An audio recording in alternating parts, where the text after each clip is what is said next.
पाठ 11 सितंबर 2 से 8। यीशु के प्रति वफादार होना। साबत अपराह्न सितंबर 2। याद वचन। हे स्वामियों, तुम भी धमकियां देना छोड़कर उनके साथ वैसा ही व्यवहार करो, क्योंकि तुम जानते हो कि उनका और तुम्हारा दोनों का स्वामी स्वर्ग में है और वह किसी का पक्ष नहीं करता। इफिसियों 6:9। वर्ष 2018 में लोग वॉशिंगटन डीसी में बाइबल संग्रहालय देखने गए। आगंतुक एक विशेष बाइबल देखने के लिए आए थे। बाइबल 200 साल से अधिक पुरानी थी।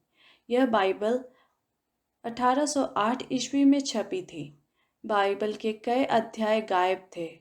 इस बाइबल को बनाने वाले लोगों ने पुराने नियम का 90% और नए नियम का 50% हटा दिया। हमारे बाइबल में 1189 अध्याय है, लेकिन 1808 की बाइबल में केवल 232 अध्याय थे। 1808 की बाइबल इतनी छोटी क्यों थी? उस समय अमेरिका में गुलामी प्रथा कानूनी थी। इसलिए जिन लोगों ने बाइबल को छापा, उन्होंने ऐसे किसी भी वचन को हटा दिया जिसके बारे में उन्होंने सोचा था कि इससे दास भाग जाएंगे या अपने स्वामियों के खिलाफ लड़ेंगे। जिन लोगों ने बाइबल बनाई, उन्होंने केवल वे पद छोड़े जिनके बारे में उनका मानना था कि वे गुलामी का समर्थन करते हैं। ऐसे में एक पद इफिसियों 6:5 है, जिसे बहुत से लोग आज तक गलत समझते आए हैं। हे दासों, जो लोग इस संसार में तुम्हारे स्वामी हैं, अपने मन की सीधाई से डरते और कांपते हुए जैसे मसीह की वैसे ही उनकी भी आज्ञा मानो। इफिसियों 6:5। मसीही होने के नाते हम किस तरह समझते हैं कि पौलुस ने इफिसियों 6:5 से 9 में गुलामी के बारे में क्या लिखा है? इस सप्ताह हम सीखेंगे कि किस प्रकार सुसमाचार हमें पौलुस के संदेश को समझने में मदद करता है। रविवार सितंबर 3। बच्चों को सलाह। इफिसियों 6:1 से 3। पौलुस बच्चों को क्या सलाह देता है? पौलुस जो कहता है उसके समर्थन में पुराने नियम के किस पद का उपयोग करता है? उत्तर के लिए पढ़ें इफिसियों 6:1 से 3, मत्ती 18:1, 5 और 10, मरकुस 10 अध्याय का 13 से 16 भी पढ़ें। पौलुस किन बच्चों के बारे में बात कर रहा है?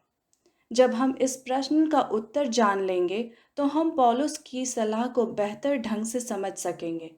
इफिसियों 6:1 से 3 में बच्चों के रूप में लिखा गया शब्द यूनानी भाषा में है ता टेकना है। ता टेकना का अर्थ उन बच्चों से हो सकता है जो युवा या वृद्ध है। नए नियम के समय में बच्चे अपने माता पिता के नियंत्रण में होते थे जब तक कि पिता 60 वर्ष का नहीं हो जाता था। यूनानी परिवारों में या जब तक पिता की मृत्यु नहीं हो जाती थी। रोमन परिवारों में पौलुस जिन बच्चों के बारे में बात करता है वे अपने माता पिता द्वारा प्रशिक्षित होने के लिए काफ़ी छोटे हैं। इफिसियों 6:4। साथ ही ये बच्चे यीशु के पीछे चलने का निर्णय लेने के लिए पर्याप्त उम्र के हैं। याद रखें, पौलुस की पत्री इफिसुस शहर की गृह कलीसियाओं में पढ़ी जाएगी।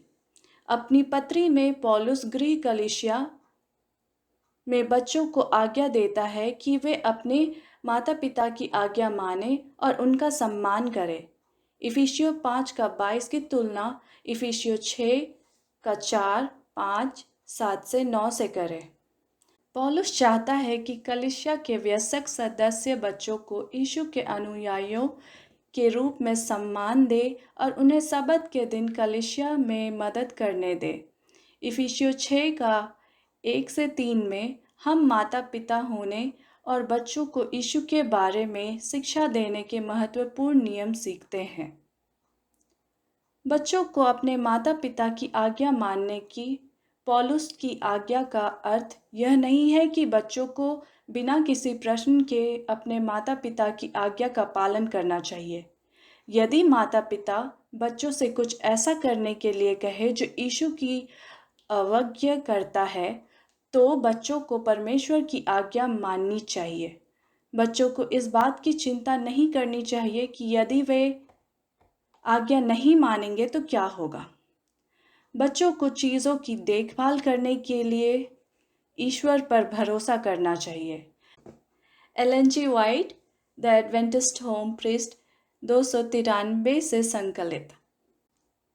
पौलुस बच्चों को 5वीं आज्ञा को याद रखने की बात कहकर अपनी सलाह पूरी करता है।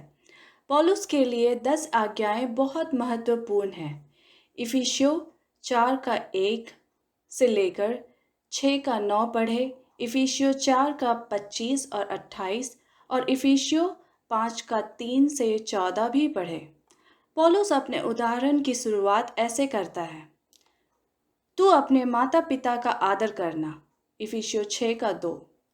तब पौलुस आगे कहता है, यह पहली आज्ञा है कि जिसके साथ प्रतिज्ञा भी है, इफिसियों 6 का 2। पौलुस अपने उदाहरण के साथ समाप्त करता है कि तेरा भला हो और तू धरती पर बहुत दिन जीवित रहे, इफिसियों 6 का 3। कोई भी माता पिता सिद्ध नहीं होते हैं, लेकिन 5वीं आज्ञा हमें सिखाती और दिखाती है कि हमारे जीवन के लिए परमेश्वर की योजना में हमारे माता पिता का सम्मान करना शामिल है।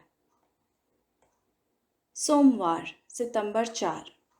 माता पिता को सलाह, इफिसियों 6 का 4। इफिसियों 6 का 4 और कुलुस्सियों 3 का 21 की तुलना करें। कुलुस्सियों 3 का 21 हमें अपने बच्चों को रिस ना दिलाने का क्या कारण देता है। सिराज की पुस्तक सिराज नाम के एक यहूदी व्यक्ति द्वारा लिखी गई थी। सिराज ने अपनी किताब में माता पिता को सलाह दी है। पौलुस के समय में बहुत से यहूदी माता पिता इस पुस्तक को पढ़ते थे। यहाँ सिराज की कुछ सलाह दी गई है। पिताओं, यदि आप अपने पुत्रों से प्रेम करते हैं तो आप उन्हें बार बार कोड़े मारें।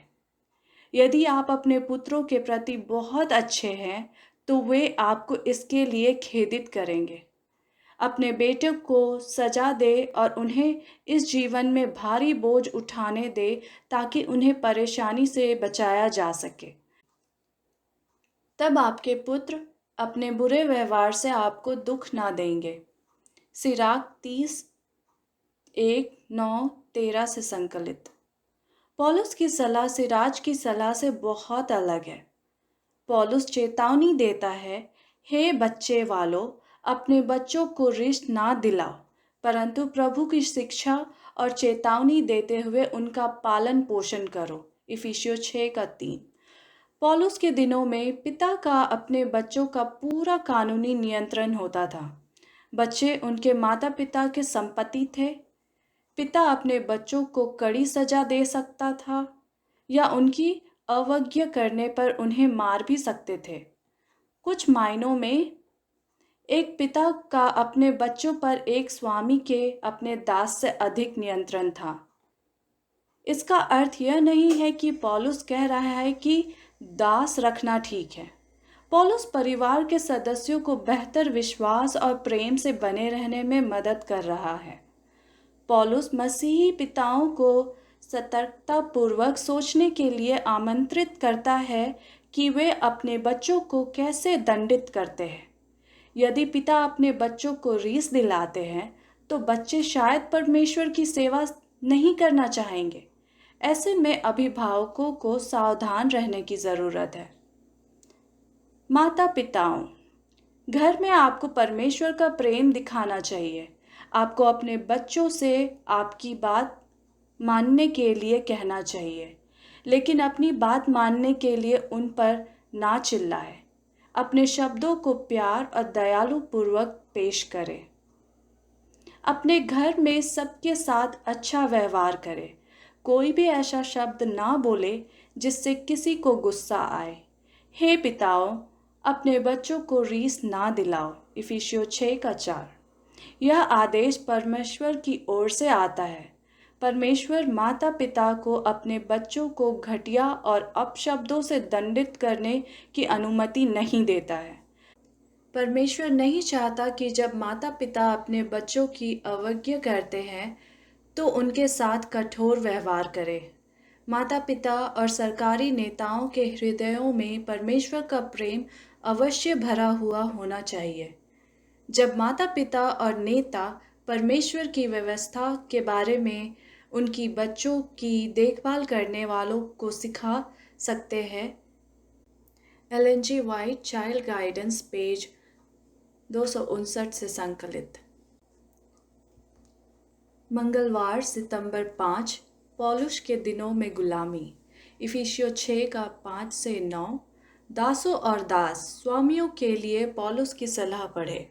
इफिसियों 6 का 5 से 9, कुलुसियों 3 का 22 से 4 का 1, पहला कुरिन्थियों 7 का 20 से 24, पहला तीमुथियुस 6 का 1 और 2, पहला पत्रस 2 का 18 से 25। पौलुस जो कह रहा है उसे अपने शब्दों में लिखे। दासों और उनके स्वामियों दोनों को दी गई पौलुस की सलाह से हम चकित हो सकते हैं। शायद हमारे लिए एक ही गृह कलीसियाओं में अपने मसीही दासों के साथ बैठे हुए मसीही दास स्वामियों की एक तस्वीर की कल्पना करने का कठिन समय है। यदि दास स्वामी वास्तव में मसीही थे तो उन्होंने अपने दासों को मुक्त क्यों नहीं किया? हमें यह समझना चाहिए कि नए नियम के समय की गुलामी अमेरिकी और यूरोपीय इतिहास की गुलामी से कई मायनों में अलग थी। पहला नया नियम के समय में सभी दास एक ही जाति समूह से नहीं थे। दूसरा, घरेलू दास कभी कभी प्रशिक्षित या शिक्षित होते थे। वे बिल्डरों, डॉक्टरों या विचारकों के रूप में काम कर सकते थे। कभी कभी एक स्वामी अपने घर के दासों को उनकी सेवा करने के बाद मुक्त कर देता था, लेकिन अधिकांश गुलामों को मुक्त नहीं किया जाता था।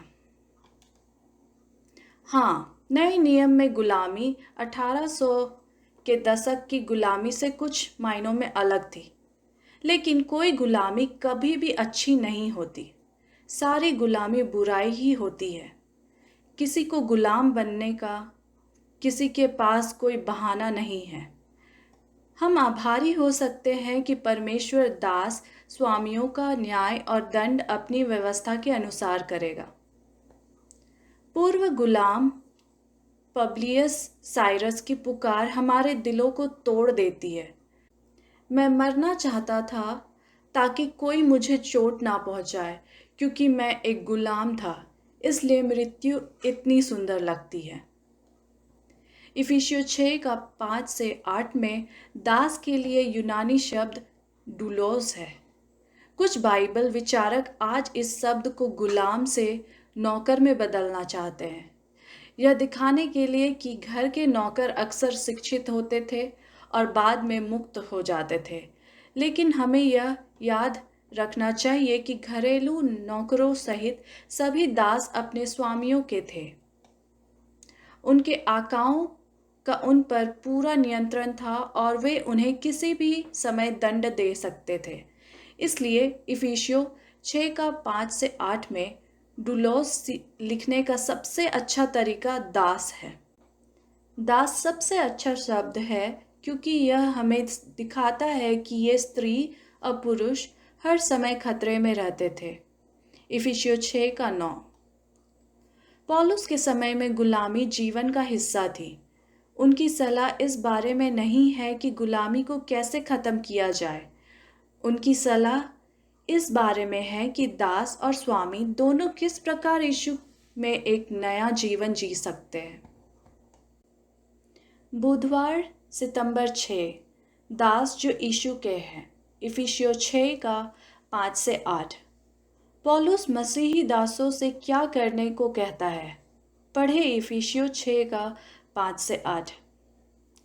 पौलुस मसीही दासों को अपने स्वामी की आज्ञा का पालन करने के लिए कहता है। पौलुस दासों को अपने स्वामी के लिए काम करने के लिए भी कहता है, मानो कि वे यीशु के लिए काम कर रहे हो। उस समय दासों को याद रखना चाहिए कि वे यीशु के हैं। इसलिए उन्हें अपने स्वामियों को वह वफादारी नहीं देनी चाहिए जो केवल यीशु की है। गुलामी के बारे में पौलुस के विचारों ने मसीहियों को उनके दिनों में मालिकों और दासों के बारे में सोचने के तरीके को बदलने में मदद की। आइए इफिसियों 6 का 5 से 8 में स्वामी और दास के बारे में पौलुस के कुछ विचारों को पढ़ें। पहला, पौलुस चाहता है कि दास यह स्मरण रखे कि उनका वास्तविक स्वामी स्वर्ग में है। इफिसियों 6 का 5। दूसरा, दासों को इस जीवन में सम्मान और आदर के साथ अपने स्वामी की सेवा करनी चाहिए। उन्हें उनकी सेवा करनी चाहिए जैसे कि वे यीशु को सेवा कर रहे हैं। इफिसियों 6 का 5 और 6। तीसरा, पौलुस मसीही दासों से यह भी कहता है, मनुष्यों को प्रसन्न करने वाले के सम्मान दिखाने के लिए सेवा ना करो, पर मसीह के दासों के सम्मान मन से परमेश्वर की इच्छा पर चलो। इफिसियों 6 का 6। चौथा, पौलुस दासों से यह भी कहता है कि आनंद से काम करो, मानो तुम मनुष्यों के लिए नहीं परंतु प्रभु के लिए करते हो। इफिसियों 6 का 7। जब यीशु वापस आएगा तो मसीही दासों को इस जीवन में अपने स्वामियों के लिए की गई उनकी सारी मेहनत का प्रतिफल मिलेगा। ऐसा इसलिए है क्योंकि इन मसीही दासों ने अपना काम यीशु के लिए किया था। इसलिए ये दास उससे इनाम की उम्मीद कर सकते हैं। क्या आप देखते हैं कि किस प्रकार इस विचार ने दासों को आशा प्रदान की है? एक दास महसूस कर सकता है कि उसका मानवीय स्वामी उसे पसंद नहीं करता है और उसके काम में उसे प्रोत्साहित नहीं करता है। पहला पत्रस 2 का 19 और 20 से तुलना करें। परंतु मसीही दास का स्वर्ग में एक स्वामी है जो उसकी परवाह करता है और उसके द्वारा किए जाने वाले प्रत्येक अच्छे कार्य को देखता है। यह विचार पौलुस के दिनों में मसीही दासों को सांत्वना दे रहा था। उन महत्वपूर्ण नियमों को समीक्षा करें जिन्हें पौलुस इफिसियों 6 का 5 से 8 में दासों को देता है। ये नियम आज हमारी नौकरियों में किस प्रकार हमारी मदद कर सकते हैं? बृहस्पतिवार सितंबर 7, मालिक जो गुलाम है। इफिसियों 6 का 9। कल्पना कीजिए कि आप पौलुस के दिनों में एक मसीही दास स्वामी हैं। आप अपने गृह कलीसिया में हैं जहां कोई इफिसियों को लिखी पौलुस की पत्री पढ़ रहा है। वहां आपके दास भी पत्री सुन रहे हैं। इफिसियों 6 का 9 में दासों के बारे में पौलुस की सलाह सुनकर एक दास स्वामी के रूप में आप कैसा महसूस करेंगे? पौलुस दास स्वामियों को यह सलाह देता है, हे स्वामियों, तुम भी अपने दासों के साथ अच्छा व्यवहार करो। उन्हें डराने के लिए ऐसी बातें ना कहो। तुम जानते हो कि जो तुम्हारा स्वामी है और उनका स्वामी स्वर्ग में है और वह स्वामी सब से एक समान प्रेम करता है। इफिसियों 6 का 9। पौलुस के ज़माने में गुलामों के मालिकों के लिए यह सलाह हैरान करने वाली थी। पौलुस ने दासों से कहा कि वे अपने स्वामियों के लिए कड़ी मेहनत करें। अब पौलुस दास स्वामियों से अपने दासों के प्रति दयालु होने के लिए कहता है।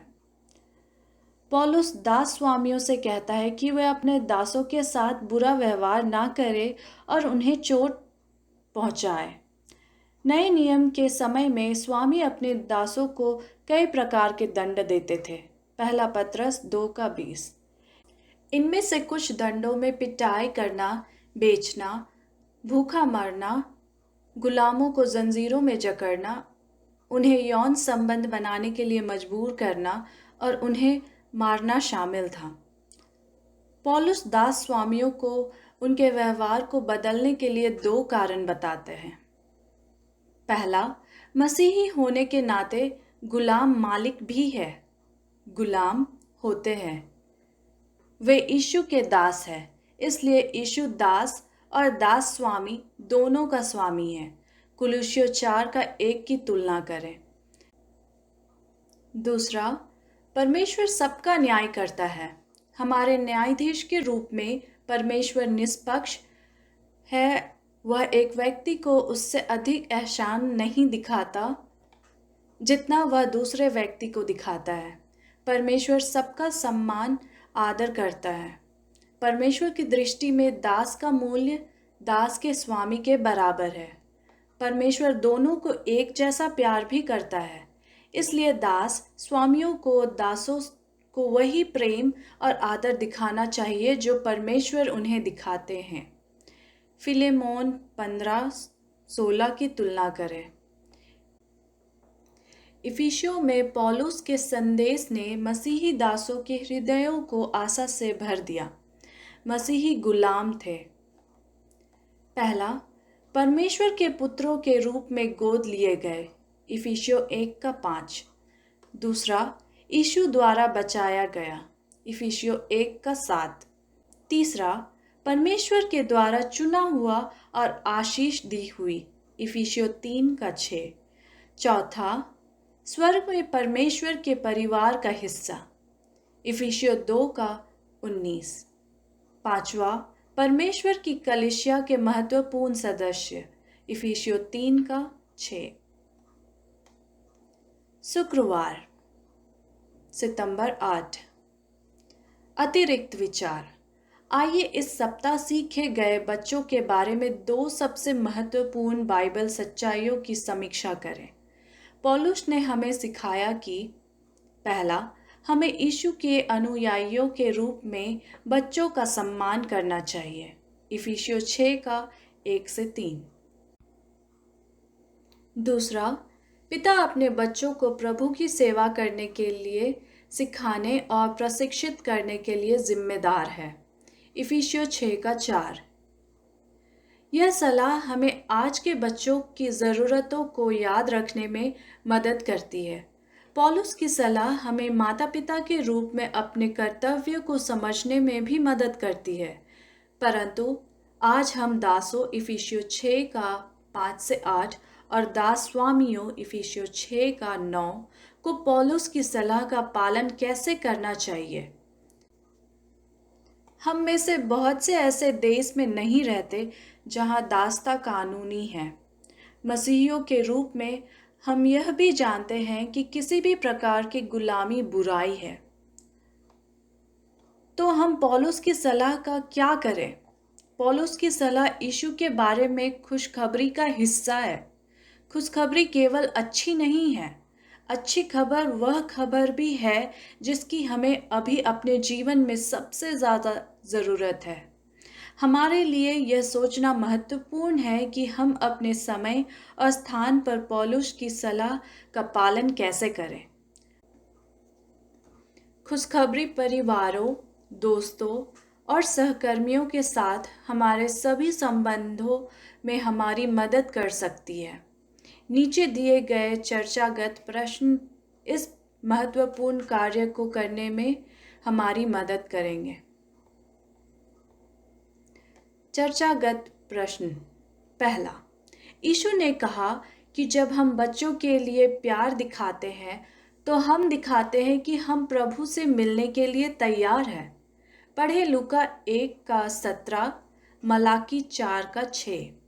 एडवेंटिस्टों के रूप में आज हमारे लिए यीशु के शब्दों का क्या अर्थ है? दूसरा, कई बच्चों को आघात पहुंचा है, यौन संबंध हेतु मजबूर किया गया है, जो बहुत शर्मिंदगी भरी बात है।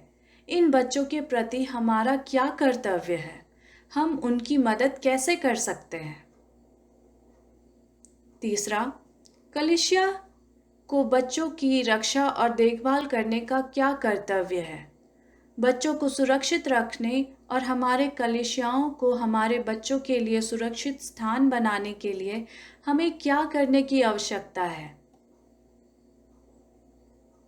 चौथा, दासों और दास स्वामियों के लिए पौलुस की सलाह के लिए इफिसियों 6 का 5 से 9 पढ़े। यह मालिकों और कर्मचारियों के लिए भी अच्छी सलाह है। आपको क्या लगता है कि पौलुस की सलाह कार्यस्थल में कर्मचारियों की मदद कर सकती है? पांचवा, आज 40 मिलियन से अधिक लोग गुलाम हैं। आज इन पुरुषों और महिलाओं के प्रति हमारा क्या कर्तव्य है?